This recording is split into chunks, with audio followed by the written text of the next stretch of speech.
posèrent. Absalom et tout le peuple, les hommes d'Israël, étaient entrés dans Jérusalem, et Achitophel était avec Absalom. Lorsque Hushaï, l'Archien, ami de David, fut arrivé auprès d'Absalom, il lui dit: Vive le roi! Vive le roi! Et Absalom dit à Hushaï: Voilà donc l'attachement que tu as pour ton ami. Pourquoi n'es-tu pas allé avec ton ami?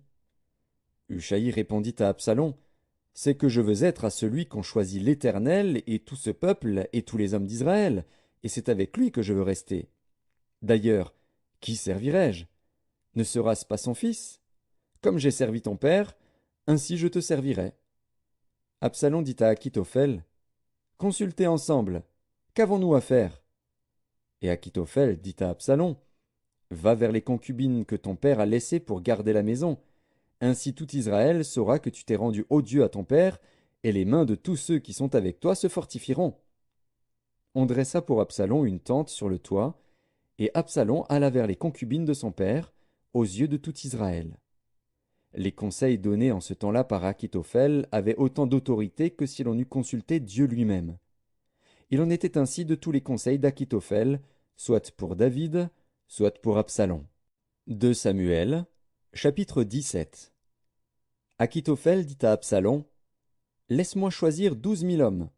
Je me lèverai, et je poursuivrai David cette nuit même. Je le surprendrai pendant qu'il est fatigué et que ses mains sont affaiblies. Je l'épouvanterai, et tout le peuple qui est avec lui s'enfuira. Je frapperai le roi seul, et je ramènerai à toi tout le peuple. La mort de l'homme à qui tu en veux assurera le retour de tous, et tout le peuple sera en paix. Cette parole plut à Absalom et à tous les anciens d'Israël. Cependant Absalom dit: Appelez encore Hushaï, l'Archien, et que nous entendions aussi ce qu'il dira. Hushaï vint auprès d'Absalom, et Absalom lui dit: Voici comment a parlé Achitophel. Devons-nous faire ce qu'il a dit, ou non? Parle, toi.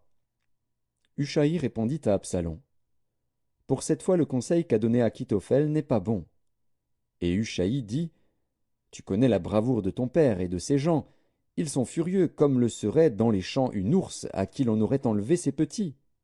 Ton père est un homme de guerre, et il ne passera pas la nuit avec le peuple. Voici maintenant, il est caché dans quelque fosse ou dans quelque autre lieu. Et si, dès le commencement, il en est qui tombent sous leur coup, on ne tardera pas à l'apprendre et l'on dira: Il y a une défaite parmi le peuple qui suit Absalom.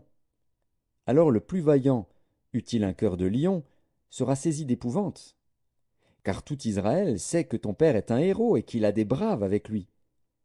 Je conseille donc que tout Israël se rassemble auprès de toi, depuis Dan jusqu'à Beër-Shéba, multitude pareille au sable qui est sur le bord de la mer. Tu marcheras en personne au combat. Nous arriverons à lui en quelque